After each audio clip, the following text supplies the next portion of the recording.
الحمد لله نحمده ونستعينه ونستغفره ونؤمن به ونتوكل عليه ونعوذ بالله من شرور أنفسنا ومن سيئات أعمالنا من يهده الله فلا مضل له ومن يضلله فلا هادي له وأشهد أن لا إله إلا الله وأشهد أن محمدا عبده ورسوله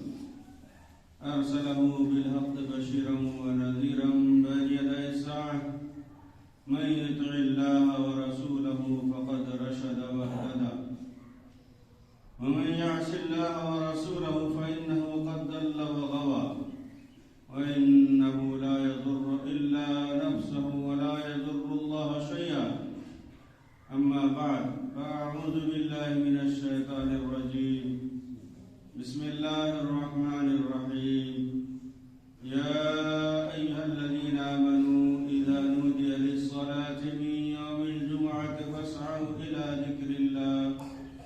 وذروا البيع ذلكم خير لكم إن كنتم تعلمون وإذا قضيت الصلاة فانتشروا في الأرض وابتغوا من فضل الله واذكروا الله كثيرا لعلكم تفلحون وإذا رأوا تجارة أو لهوا انفضوا إليها وتركوك قائما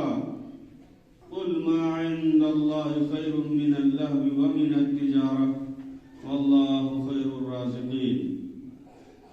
وقال تعالى إن الدين عند الله الإسلام وقال تعالى ومن يبتغي غير الإسلام دينا فلن يقبل منه وهو في الآخرة من الخاسرين وقال تعالى اليوم أكملت لكم دينكم وأتممت عليكم نعمتي ورضيت لكم الإسلام دينا وقال تعالى فطرة الله التي فطر الناس عليها لا تبديل لخلق الله ذلك الدين القيم ولكن أكثر الناس لا يعلمون وقال النبي صلى الله عليه وسلم كل مولود يولد على الفطرة فأبواه يهودانه أو ينصرانه أو يمجسانه أو كما قال رسول الله صلى الله عليه وسلم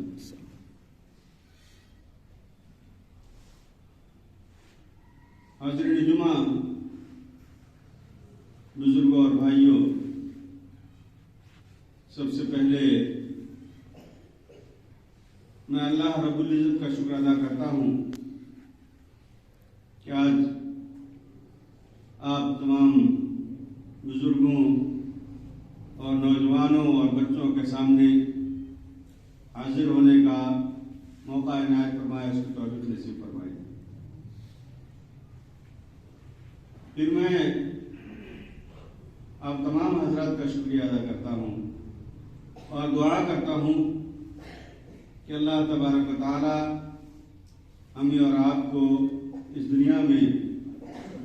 باہم مل کر کے امت مسلمہ کی حیثیت سے زندگی گزارنے کی توفیق نصیب فرمائے، ہمارے دلوں کو آپس میں اللہ تعالیٰ جوڑے رکھے، اور جب کل قیامت میں اللہ کے حضور میں ہم حاضر ہوں تو اس حال میں حاضر ہوں کہ اللہ ہم سے راضی ہو اور ہم اپنے اللہ سے راضی ہو جائیں۔ بزرگوں اور بھائیوں، یہ اللہ کا فضل ہے، اس کا کرم ہے اور اس کی توفیق ہے کہ اس نے ہمیں اور آپ کو دین اسلام عطا فرمایا، ایمان کی دولت نصیب فرمائی۔ یہ ایمان کسی انسان کے اپنے بس میں نہیں ہے کہ جس کو وہ حاصل کر سکے، البتہ اگر انسان کی خواہش ہو، اس کے دل میں تڑپ ہو اس کا جذبہ ہو تو اللہ تعالیٰ راہ راست دکھا دیتا ہے۔ لہٰذا ہمیں اور آپ کو چاہیے کہ اس نعمت اسلام کے ملنے پر اللہ تعالیٰ کا شکر ادا کریں، اس کی تعریف بجا لائیں۔ ہم اللہ تعالیٰ کی جتنی تعریف بیان کریں گے اللہ تبارک و تعالیٰ ہمارے اور آپ کے ایمان میں اتنی ہی ترقی عطا فرمائے گا، ایمان میں بڑھوتری عطا فرمائے گا، ایمان میں مضبوطی عطا فرمائے گا۔ الحمدللہ الذی ہدانا لہذا وما كنا لنهتدی لولا ان ہدانا اللہ۔ بزرگوں اور بھائیوں، آج جمعہ کا دن ہے۔ آج کے دن کی بڑی فضیلت ہے کہ جمعہ کے دن کو سید الایام کہا گیا ہے۔ جمعہ کے دن نبی کریم صلی اللہ علیہ وسلم پر درود اور سلام بھیجنے کی بڑی فضیلت بیان کی گئی ہے، ترغیب دی گئی ہے۔ اور درود شریف وہ عمل ہے یا وہ ورد اور ذکر ہے کہ جس کے ذریعے سے اللہ تبارک تعالیٰ کی رحمتیں ایک مومن کے اوپر برستی ہیں۔ اللہ کے رسول صلی اللہ علیہ وسلم نے فرمایا من صلی علیہ مرۃ صلی اللہ علیہ عشرہ، کہ جو آدمی ایک بار مجھ پر درود بھیجتا ہے اللہ تعالیٰ اس پر 10 بار درود بھیجتا ہے۔ اللہ تعالیٰ کا حکم بھی ہے کہ نبی کے صلی اللہ علیہ وسلم نبی کے اوپر درود اور سلام بھیجتے رہیں۔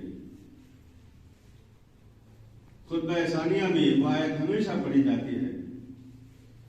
جس میں اللہ تعالیٰ نے فرمایا ان اللہ وملائکتہ یصلون علی النبی یا ایھا الذین آمنوا صلوا علیہ وسلموا تسلیما۔ بے شک اللہ بھی اور اس کے ملائکہ بھی نبی پر درود اور سلام بھیجتے ہیں، درود بھیجتے ہیں۔ اے نبی، اے ایمان والو، تم بھی اپنے نبی کے اوپر درود اور سلام بھیجا کرو۔ اللہ کے رسول صلی اللہ علیہ وسلم نے یہ فرمایا کہ وہ آدمی انتہائی بخیل ہے، کنجوس ہے، جس کے سامنے میرا ذکر کیا جائے اور مجھ پر درود اور سلام نہ بھیجے۔ اللہم صلی علی محمد وعلی آل محمد کما صلیت علی ابراہیم وعلی آل ابراہیم انک حمید مجید۔ اللہم بارک علی محمد وعلی آل محمد کما بارکت علی ابراہیم وعلی آل ابراہیم انک حمید مجید۔ بزرگوں اور بھائیوں، خطبے کا وقت مختصر ہے۔ اس مختصر وقت میں چند باتیں آپ کے سامنے اس دین کی خوبیوں کے تعلق سے بیان کرنا چاہتا ہوں جس کو ہم اور آپ مانتے ہیں، یعنی دین اسلام۔ جس چیز کی افادیت، اس کی خوبی، اس کی اچھائی جتنی معلوم ہوتی ہے اس کی اتنی ہی قدر ہوتی ہے۔ ایک اپ گریڈڈ سب سے لیٹسٹ موبائل جو ہمارے جیب میں ہوتا ہے، اس کے فائدے سے ہم واقف ہوتے ہیں تو بڑی اس کی حفاظت کرتے ہیں۔ میرے بھائیوں، دنیا میں سب سے زیادہ حفاظت کے لائق کوئی چیز اگر ہے، کوئی شے ہے، کوئی انعام ہے اللہ تعالیٰ کی طرف سے عطا کردہ، تو وہ ایمان ہے اور دین اسلام۔ اس دین اسلام کی خوبی یہ ہے، پہلی خوبی یہ ہے، سب سے بڑی خوبی یہ ہے کہ یہ دین اللہ تعالیٰ کا عطا کردہ دین۔ یہ دین انسانوں کو اللہ تبارک و تعالیٰ نے دیا اور یہ دین اللہ تعالیٰ کے نزدیک پسندیدہ دین ہے۔ یہ دین اللہ تعالیٰ کے نزدیک مکمل دین ہے۔ یہ بات اللہ تبارک و تعالیٰ نے سورہ مائدہ میں آیت نمبر 3 کے آخر میں فرمایا کہ آج میں نے تمہارے لیے تمہارے دین کو مکمل کر دیا، تم پر اپنی نعمت تمام کر دی، اور اسلام کو میں نے تمہارے لیے دین کے حیثیت سے پسند کیا۔ دین کیا ہے؟ دین کہتے ہیں زندگی گزارنے کے اصول اور ضابطے۔ ہم اور آپ مسلمان ہیں اور ہمارا دین اسلام ہے، تو اس کا مطلب یہ ہے کہ اللہ تبارک و تعالیٰ نے کچھ اصول و ضوابط دیے ہیں، قوانین دیے ہیں، ہمیں اور آپ کو ان اصول و ضوابط اور ان قوانین کے مطابق اپنے آپ کو چلانا ہے۔ اسی لیے فرمایا کہ وَرَضِيتُ لَكُمُ الْإِسْلَامَ دِينًا، اسلام کو میں نے تمہارے لیے دین کے حیثیت سے پسند کیا، نظام زندگی کے حیثیت سے، جیون ویوستھا کے حیثیت سے پسند کیا۔ چنانچہ میرے بھائی بزرگوں، یہ ایک ایسا نظام ہے، ایک ایسا جیون ویوستھا ہے، ایک ایسا سسٹم ہے زندگی گزارنے کا کہ جو انسان کی پیدائش سے لے کر کے موت تک انفرادی زندگی سے لے کر کے گھریلو زندگی، سماجی زندگی، معاشی زندگی، سیاسی زندگی، اور ان سب سے اوپر روحانی زندگی، ان تمام سے متعلق اخلاقی زندگی، ان تمام سے متعلق ہدایات اس دین کے اندر موجود ہیں۔ چنانچہ اگر کوئی شخص روحانی طور پر ترقی کرنا چاہتا ہے تو اسلام نے جو اصول دیے ہیں، اسلام نے جو ہدایات دی ہیں روحانیت کے لیے، انہیں کو اپنانا پڑے گا، انہیں کے مطابق اپنے آپ کو ڈھالنا پڑے گا، تب روحانیت صحیح معنی میں ترقی کرے گی۔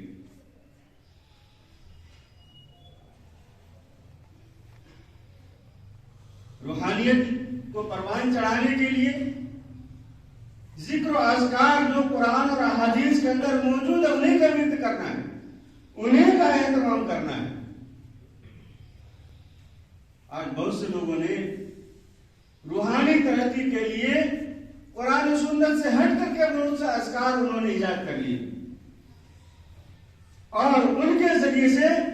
وہ یہ چاہتے ہیں کہ اللہ کا تقرب انہیں حاصل ہو جائے۔ میرے بھائی اور بزرگوں، اللہ کا تقرب حاصل کرنے کے لیے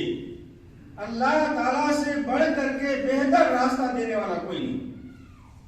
اور اس راستے کو بتانے والا وقت کا نبی آخر الزمان حضرت محمد مصطفیٰ صلی اللہ علیہ وسلم۔ اسی لیے آپ اس بات کو یاد رکھیں کہ ایک دفعہ کچھ صحابہ کرام نے آپس میں مشورہ کیا کہ ہم اپنی روحانی ترقی کے لیے، اللہ کا تقرب حاصل کرنے کے لیے اپنے گھر سے الگ ہو جائیں گے، اپنے بیوی بچوں سے الگ ہو جائیں گے، ہمیشہ نمازیں پڑھیں گے، ذکر و اذکار میں رہیں گے اور روزے رکھا کریں گے۔ اللہ کے رسول صلی اللہ علیہ وسلم کو جب یہ بات معلوم ہوئی تو آپ صلی اللہ علیہ وسلم نے خطبہ دیا اور آپ نے یہ فرمایا کہ میں راتوں کو سوتا ہوں اور جاگتا بھی ہوں، اور میں دن کو روزے بھی رکھتا ہوں اور کھاتا بھی ہوں، اور میں نے شادی بھی کی ہے اور میں شادیاں کرتا ہوں، میں اپنی بیوی اور بچوں کے ساتھ رہتا ہوں۔ جو کوئی میرے اس طریقے سے ہٹے گا وہ مجھ میں سے نہیں، میرے اس راستے کو جو چھوڑے گا مجھ میں سے نہیں۔ میرے بھائی اور بزرگوں، اس سے کیا بات معلوم ہوئی؟ یہ بات معلوم ہوئی کہ اگر ہم اور آپ اپنے اندر روحانی ترقی لانا چاہتے ہیں، اللہ کا تقرب حاصل کرنا چاہتے ہیں، اللہ کی نزدیک حاصل کرنا چاہتے ہیں، تو اللہ تعالیٰ نے جو ہدایات، جو طریقے بتائے ہیں، جو ذکر و اذکار بتائے ہیں، جو عبادتیں بتائی ہیں، انہیں عبادتوں کا انجام اور اسی طریقے پر انجام دیا ہے جس طریقے پر اللہ کے رسول صلی اللہ علیہ وسلم نے انجام دیا۔ آج لوگوں نے اپنی روحانی ترقی کے لیے تصوف کے نام پر عجیب عجیب چیزیں ایجاد کی ہیں اور وہ رٹ لگاتے ہیں، ورد لگاتے ہیں، اللہ اللہ اللہ۔ اللہ کے رسول صلی اللہ علیہ وسلم نے ایسا نہیں سکھایا کبھی۔ اللہ کے رسول صلی اللہ علیہ وسلم نے جو کچھ سکھایا وہ یہ کہ 5 فرض نمازیں ادا کرنی ہیں، اور فجر سے پہلے، ظہر سے پہلے اور ظہر کے بعد اور عشاء کے بعد اور مغرب کے بعد سنت نمازیں پڑھنی ہیں، جن کی تعداد کل 12 رکعتیں ہوتی ہیں، جن کے بارے میں اللہ کے رسول صلی اللہ علیہ وسلم نے فرمایا کہ جس نے ان 12 رکعتوں کی فرض کے بعد ان 12 رکعتوں کی پابندی کی، اس کے لیے میں جنت کی ضمانت دیتا ہوں۔ اس کے علاوہ روحانی ترقی کے لیے خود اللہ کے رسول صلی اللہ علیہ وسلم نے اپنے عمل سے، اور اس کی ہدایت قرآن مجید کے اندر موجود ہے، قیام اللیل، راتوں کو کے آخری پہر میں جاگنا اور کچھ رکعتیں پڑھنا اور اللہ کے حضور میں سجدے کرنا، رکوع میں دعائیں کرنا اور دعائے قنوت کا اہتمام کرنا، یہ وہ طریقے ہیں میرے بھائی اور بزرگوں جو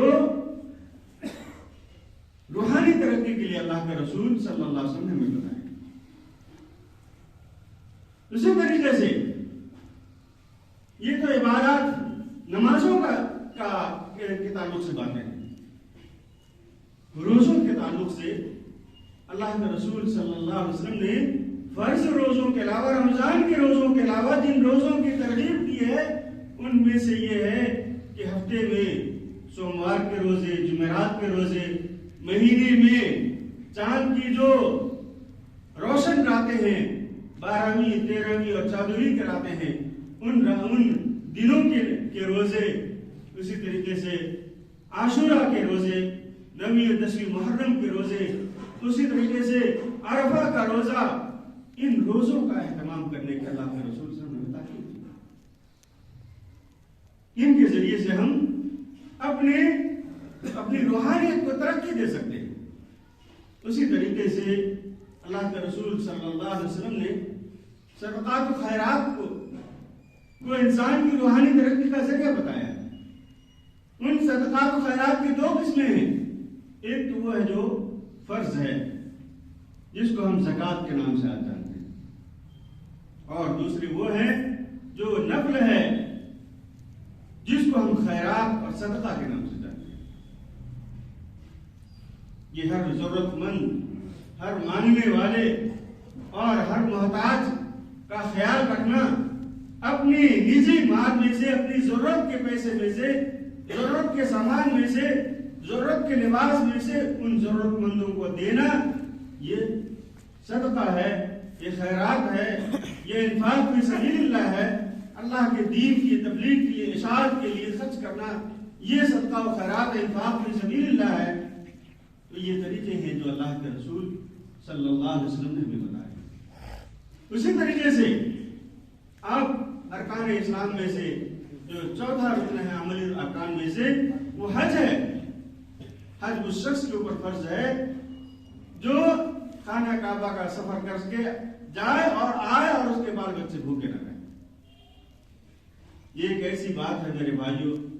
آج کتنے مسلمان ہیں جو اس زمرے میں آتے ہیں، مگر ہماری توجہ اس جانب نہیں، ہم اس طرف دھیان نہیں دیتے ہیں۔ ہمارے یہاں یہ رجحان پروان چڑھ گیا ہے کہ جب ساری ضرورتیں سے پوری ہو جائیں، فارغ ہو جائیں گے، تب جا کر کے حج کر لیں گے۔ حالانکہ حج وہ فریضہ ہے جو استطاعت کے ہوتے ہی فرض ہو جاتا ہے۔ وَلِلَّهِ عَلَى النَّاسِ حِجُّ الْبَيْتِ مَنِ اسْتَطَاعَ إِلَيْهِ سَبِيلًا، اللہ کی خاطر خانہ کعبہ کا حج کرنا، قصد ارادہ کرنا، وہاں کا سفر کرنا ہر اس شخص کے اوپر واجب ہے جس کے اندر استطاعت آ جائے۔ آج ہم اس کو ٹالتے رہتے ہیں، یہاں تک کہ بڑھاپے کی عمر میں جب پہنچتے، جب کسی کام کے لائق نہیں رہتے تو ہم سوچتے ہیں کہ ہم حج کر لیا جائے۔ حالانکہ میرے بھائی اور بزرگوں، حج ایک ایسا فریضہ ہے کہ جس کے اندر قوت چاہیے، طاقت چاہیے، جس کے اندر جو ایک طرح سے سمجھ لی کہ وہ مجاہدہ ہے، اور جو لوگ حج کو گئے ہیں انہیں پتا ہے کہ کتنی مشقت کا کام ہے، کتنے مجاہدے کا کام ہے حج کرنا۔ لاکھوں کے مجمع میں خانہ کعبہ کا طواف ہے، وہ لوگ جو اپنے بل پر چل نہیں سکتے وہ کر نہیں سکتے طواف۔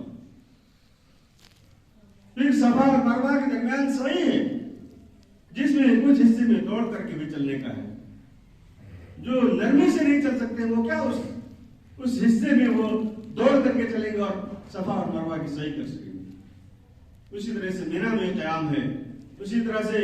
عرفات میں قیام ہے، اور وہاں ذکر ہے، اذکار ہیں، دعائیں ہیں، اور پھر ان مقامات پر جانا اور آنا یہ خود اپنے آپ میں ایک قوت اور طاقت کا تعلیم ہے۔ تو یہ تو فریضہ ہے۔ اس کے علاوہ اللہ کے رسول صلی اللہ علیہ وسلم نے اس فرض کے علاوہ بھی خانہ کعبہ کی زیارت کی ترغیب دی ہے، اور اس کے لیے جو عمل ہے، جو عبادت ہے، وہ عمرہ ہے۔ عمرہ ہے، اور خاص طور پر اللہ کے رسول صلی اللہ علیہ وسلم نے فرمایا کہ وہ عمرہ جو رمضان کے مہینے میں کیا جائے اس کا ثواب حج کے برابر ہے۔ میرے بھائی اور بزرگوں، ہماری اور آپ کی روحانی ترقی سے متعلق یہ وہ ہدایات ہیں، یہ وہ باتیں ہیں جو ہمارے اور آپ کی سمجھ نہیں ہے۔ یہ ایک ایسا وسیع موضوع ہے، اتنا بڑا عنوان ہے کہ جس پر سالہ سال تک خطبے دیے جائیں تو ایک ایک جز پر باتیں آ سکتے ہیں۔ میرے بھائی اور بزرگوں، میں نے جیسا کہ آپ کے سامنے یہ عرض کیا کہ یہ دین اسلام جو مکمل نظام زندگی ہے، اس میں روحانیت کے علاوہ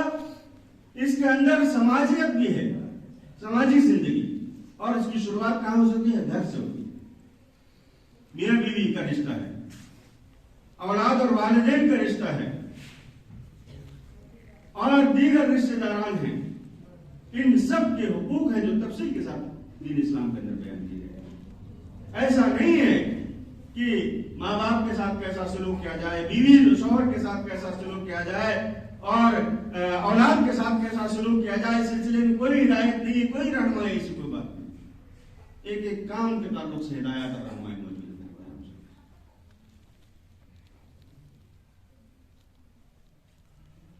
ماں کا درجہ باپ کے مقابلے میں 3 گنا ہے۔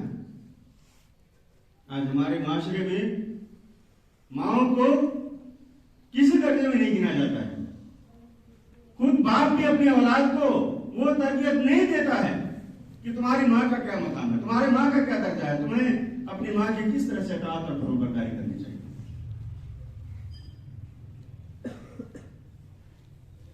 اولاد کی جو حقوق ہیں، اللہ کے رسول صلی اللہ علیہ وسلم نے فرمایا کہ ما نہل والد ولدہ من نہل افضل من ادب حسن۔ کوئی بھی والدین اپنی اولاد کو جو سب سے بڑا تحفہ دے سکتے ہیں وہ حسن اخلاق ہے، اچھی تعلیم اور تربیت ہے۔ آج ہم اپنی اولاد کو اس تعلیم کے لیے ابھارتے ہیں اور یکسو کرتے ہیں، اور اس کے لیے ہم اپنی ساری کمائی کرا دیتے ہیں، جس کے نتیجے میں صرف دنیا کے علاوہ کچھ نہیں ملنے والا ہے۔ یہی وہ تعلیم جو ہماری اولاد کو انسان بنائے، اللہ کا بندہ بنائے، والدین کا فرما بردار بنائے، اس سے ہم خود بھی ناواقف ہوتے ہیں، ہماری اولاد کہاں سے واقف ہو سکتی ہے۔ آج ضرورت اس بات کی کہ اسلام کے اس پہلو پر بھی غور کیا جائے، مطالعہ کیا جائے، سمجھا جائے، آپس میں تبادلہ خیال ہو اور اس کے تعلق سے منصوبہ بندی کی جائے۔ آج ہمارے وہ ادارے جو دینی ادارے کہلاتے ہیں، جہاں پر انسان کی روحانیت اور مادیت یعنی ایک متوازن زندگی کی جہاں تعمیر ہوتی ہے، وہاں پر ہم اپنے پیسے نہیں لگاتے، وہاں فیس نہیں دیتے، وہاں خرچ نہیں کرتے۔ وہاں کام کرنے والے ہمارے اساتذہ در در کی ٹھوکریں کھاتے ہیں، تو چندہ کرنے جاتے ہیں بستیوں میں، شہروں میں چندہ کر کے لاتے ہیں، تب وہ اپنی تنخواہ لے کر اپنی ضرورت پوری کرتے ہیں۔ میرے بھائیو، حق یہ تھا کہ